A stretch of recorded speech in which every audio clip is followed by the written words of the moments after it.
titular de la consultora Opina Argentina. ¿Cómo te va, Facundo? Aquí Fernando Siveira, Jimena Fuertes, Hugo Paredero te saluda. ¿Cómo estás? Buen día. Hola, ¿qué tal? ¿Cómo les va? Buen día para los tres. Hola, buen día.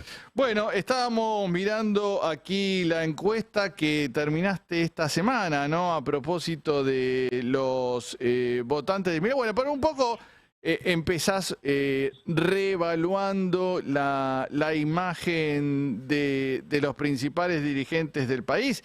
Y obviamente, como siempre sucede, un presidente que asume asume con un envión, ¿no? Pero bueno, más o menos está en la misma imagen positiva que los votos que tuvo en el balotaje. Y quien asoma como el dirigente de Unión por la Patria con mejor imagen ahora es Axel Kicillof, ¿no? Efectivamente, tal cual vos lo estás señalando, presidente que asume, recompone su imagen y a veces también tiene impacto positivo sobre el resto del sistema político, ¿no? Uno podría decir que por un momento renace la esperanza en la sociedad. Es cierto que eso puede durar por un periodo corto o más largo, de acuerdo a cómo se vaya desenvolviendo la gestión del nuevo gobierno, pero siempre una vez que hay un presidente electo, es como, viste, cuando algo se desinfla en este caso cierto enojo, cierta bronca, cierta negatividad, que es la que domina el proceso electoral, y aparece un momento de esperanza. En ese sentido, ¿por qué remarco lo de la imagen? Porque si vos te pones a pensar cómo venía posicionada la imagen del conjunto de los dirigentes del sistema político previo a esta elección que terminó en esta segunda vuelta, era difícil encontrar dirigentes políticos que tuvieran por encima de los 35, 40 puntos de imagen positiva. En general, en casi todos dominaba un diferencial de imagen negativa, ¿no? Incluso en algunos, como dicen algunos colegas, hiperagravado, en el sentido que era 2/3 de negativa y 1/3 de positiva. Bueno, por lo menos en un grupo de dirigentes que incluye a Javier Milei, a su vicepresidenta, a Axel Kicillof, a Sergio Massa, pero también a Mauricio Macri, ese momento parece haber cambiado. Hay que ver cuánto dura, porque muchas veces también lo que sucede es cuando la gente se enoja con el sistema político, pagan todos, ¿no? Oficialistas y opositores, no todos se enojan con quienes están gobernando, pero sí, ese es el estado de opinión pública hoy, y parecieran haber quedado en pie dos dirigentes en el universo oficialista que de alguna manera han sido los protagonistas de la elección, ¿no? Uno por su éxito en la provincia de Buenos Aires, quizás un éxito por encima de lo esperado, en el caso de Axel Kicillof, y otro porque de alguna manera el universo que lo votó le reconoce quizás haber hecho un esfuerzo, por lo menos en términos de candidatura y de cómo peleó la campaña electoral, un esfuerzo que aunque no haya terminado en un triunfo, se le reconoce como una habilidad, ¿no? Entonces creo que eso también deriva en que tanto Axel Kicillof como Sergio Massa tengan la imagen positiva que hoy tienen, a pesar de que ellos sí siguen teniendo imagen positiva por debajo del 50%, ¿no? Muy bien, ahora sí pasemos a, bueno, la evaluación de algunas de las propuestas económicas que salen desde Milei y su entorno, ¿no? A mí me llamó la atención, hay como una especie de tabla de posiciones, podríamos decir, de las que tienen mayor aprobación a las que tienen menos aprobación. Y en lo más alto figura la reducción de ministerios y cargos políticos, que era un poco, ahí estamos viendo en pantalla, era un poco, sí, la propuesta de Milei, ¿no? Que el ajuste lo pague la casta en este momento, y eso tiene una aprobación del 61% y solo un 26% de rechazo. Inmediatamente después de eso viene la privatización de la TV pública, la Radio Nacional y Telam, vos fijate, 50% de aprobación tiene esa medida. Generalmente eso, viste, que viene acompañado, ahora va a empezar una campaña de mirar los salarios que paga. Eso ya empezó en algún lado. Sí, pasa que fue desactivado bastante rápido porque mandaron tanta fruta que es tan fácil de contrastar que, bueno, terminó. Pero no descarto que vuelvan con ese envalentonamiento. Después viene la privatización de YPF, ya con una imagen más pareja, es más negativa que positiva, y después ya vienen todos con más rechazo que aprobación, ¿no? Estamos hablando de eliminación de subsidio de transporte, implementación del sistema de voucher en educación universitaria, la eliminación del Banco Central. Y a mí me llama la atención que el último es la dolarización, ¿no?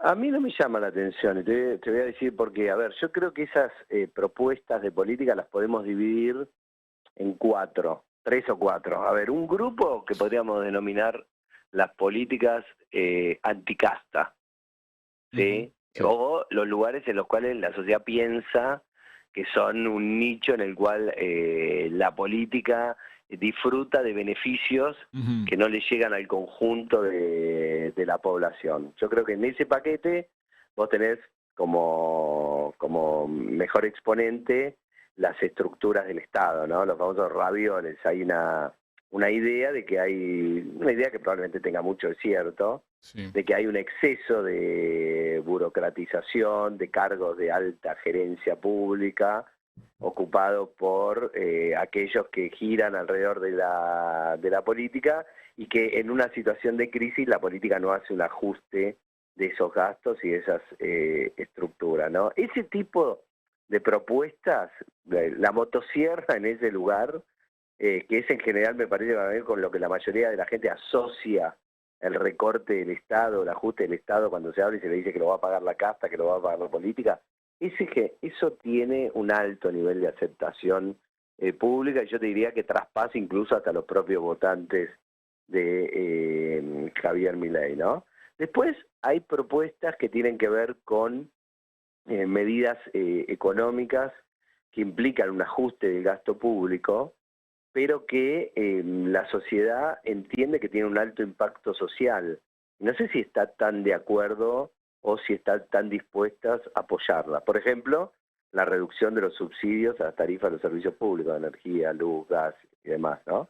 Creo que ahí yo te podría decir, evidentemente la sociedad es muy anticasta, no sé si es tan anti-Estado, ¿sí? Claro. La sociedad argentina, ¿no? Una sociedad acostumbrada a convivir con un Estado muy, muy presente. Después hay otra dimensión de política que tiene que ver con propuestas vinculadas con privatizaciones y demás, ¿no? Que me parece que ahí la gente toma posición de acuerdo a cómo tiene visualizada la empresa o el lugar a privatizar. Es decir, no es lo mismo el valor social que tiene YPF que el valor que pueden tener los medios públicos, independientemente del valor que le pueden dar a aquellos que lo conocen y saben la tarea que allí se realiza. Estamos hablando de la mirada global que tiene el conjunto de la sociedad. Y después está la agenda de propuestas con las cuales Milei arrancó su proyecto político, ¿no? Dolarización, eliminación del Banco Central, que esa parecía quedar circunscriptas y ser apoyada por el núcleo duro que lo votó a él en las elecciones generales y en las PASO, ¿no? Es decir, alrededor de un 30-35%, que puede mirar con simpatía esas propuestas, pero que evidentemente no seducen a una mayoría social, porque una vez que esas propuestas han atravesado la discusión y el debate público, que no implica, digamos, solo que Milei las proponga, sino cómo la han evaluado especialistas, cómo se ha discutido en medios de comunicación, cómo la han tratado el resto de la política al momento de discutirse en el debate público, creo que no han logrado seducir a la mayoría. Por eso digo, como título general, yo te diría que Milei va a encontrar un apoyo de la población para alguna de sus políticas, sobre todo aquellas que tienen que ver con políticas ejemplificadoras de reducción del gasto y de sacrificio por parte de la política. Ahora tiene que andar con mucho pie de plomo en todas aquellas políticas que impliquen alto impacto social, porque hay que ver hasta dónde esa mayoría que lo votó de 55-56% está dispuesta a acompañarlo en ese camino, ¿no? Claro, y estoy viendo acá el desglose que haces de cada una de las medidas. Vos decís, claro, lo que le apoyan es el núcleo duro, los que lo votaron en las PASO y después en la primera vuelta, y efectivamente uno ve que son mayormente los hombres jóvenes los que apoyan este tipo de medidas, las más extremas, como la dolarización y eliminación del Banco Central, ¿no? Así es, así es. Esa propuesta descansa en su núcleo duro, pero bueno, los balotajes construyen mayorías artificiales y si bien, obviamente, un presidente después en su accionar de gobierno puede construir o puede transitar el camino de que esa legitimidad electoral artificialmente construida por el balotaje se termine convirtiendo en un apoyo a su gestión, también tiene que entender que ese núcleo que ahora lo votó, que es más amplio que el que lo votó en la elección primaria y la general, puede ser que no adhiera al conjunto de sus propuestas o a un gobierno que haga de la confrontación, el recorte y la prédica del dogma libertario su leitmotiv. Es decir, que son personas que obviamente apoyaron un cambio, que en muchos casos creen que el Estado tiene que hacer un ajuste, que no lo puede hacer solo la sociedad a través de pagar precios cada vez más altos en su economía y ver cómo se reduce su salario, pero que tiene una mirada quizás sobre lo social menos dura y menos dogmática de la que tiene Milei y un núcleo duro de sus seguidores. Esto a priori no quiere decir nada, no quiere decir ni que le va a ir bien ni que le va a ir mal. Simplemente me parece que sirve como alerta porque el clima quizás no es tan proclive a los ajustes virulentos como se está planteando, la idea de que la opinión pública apoya fervientemente un sinceramiento total de precios y digamos, una situación de liberalización total de la economía, de corrimiento total por parte del Estado de la economía. Que lo puede hacer, que el presidente electo lo puede llevar adelante, lo puede llevar adelante. Que puede, digamos, en ese camino, si le va bien, ampliar sus apoyos, también puede ser. Ahora, si el camino no resulta exitoso, quizás en el corto o mediano plazo, también puede ser que una parte de la sociedad que no está tan fervientemente convencida de ese camino, lo deje de apoyar, ¿no? Y las otras propuestas que analizás, bueno, hablamos de derogación de ley de alquileres, que también aparece con más aprobación que rechazo. Derogación de ley del aborto, yo no puedo creer. Aparece con más aprobación, 43% a favor y 38% en contra. ¿Cuándo aprobamos la ley del aborto? ¿El año pasado?